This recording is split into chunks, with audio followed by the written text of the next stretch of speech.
আমি 18 জুলাই মিরপুর 10 নম্বরে গুলিবিদ্ধ হই। আজকের আহত এবং শহীদ পরিবার কর্তৃক আয়োজিত আজকের এই মানববন্ধনে উপস্থিত আমার শহীদ পরিবারের সদস্যগণ, উপস্থিত আহত যোদ্ধারা, উপস্থিত সাংবাদিক বন্ধুরা আমার, আসসালামু আলাইকুম।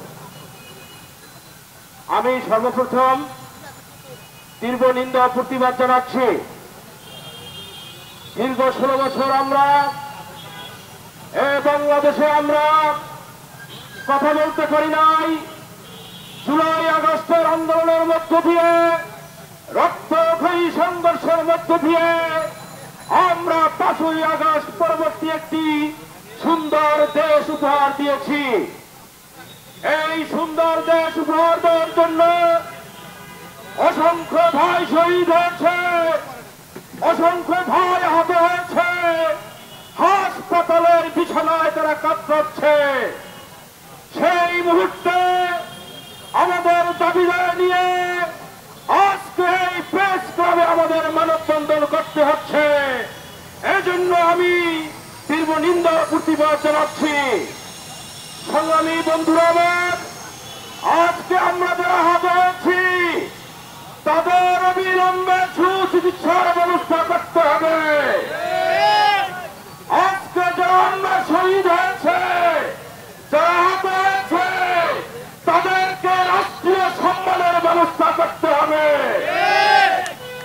আজকে আমরা জুলাই আগস্টে যারা শহীদ হয়েছে, আহত হয়েছে, সেই পরিবারকে রাষ্ট্রীয়ভাবে ভাতার ব্যবস্থা করতে হবে।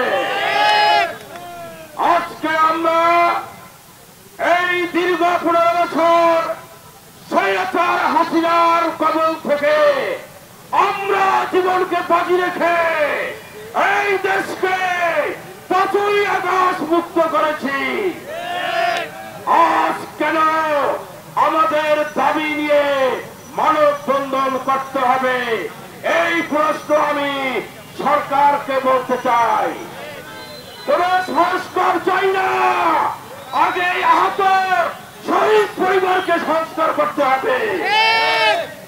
আগে আমাদের সকল দাবি অবিলম্বে মেনে নিতে হবে।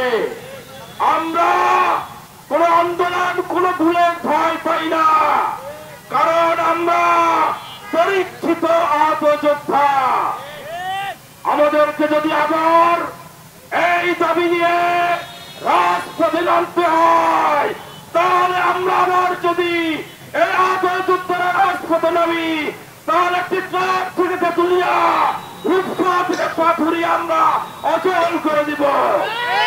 তাই আমরা ভালো আমরা সরকারকে অনুরোধ করব, অবিলম্বে আমাদের পুনর্বাসন, আমাদের সুচিকিৎসা, আমাদের রাষ্ট্রীয় ভাতা, আমাদের সকল সুবিধা অবিলম্বে আমাদের দাবি মেনে নেন। আমি সর্বশেষ আজকে যারা এখানে আয়োজন করেছেন, আমি তাদেরকে অসংখ্য ধন্যবাদ জানাই। এবং আগামী রবিবার আমরা একটি কর্মসূচি দিয়েছি সকাল 11টায়। এখানে যারা আহত এবং শহীদ পরিবার আছেন, ইনশাআল্লাহ আগামী রবিবার 11টায় এখানে আপনাদের দাওয়াত, আপনারা সবাই উপস্থিত থাকবেন। আসসালামু আলাইকুম।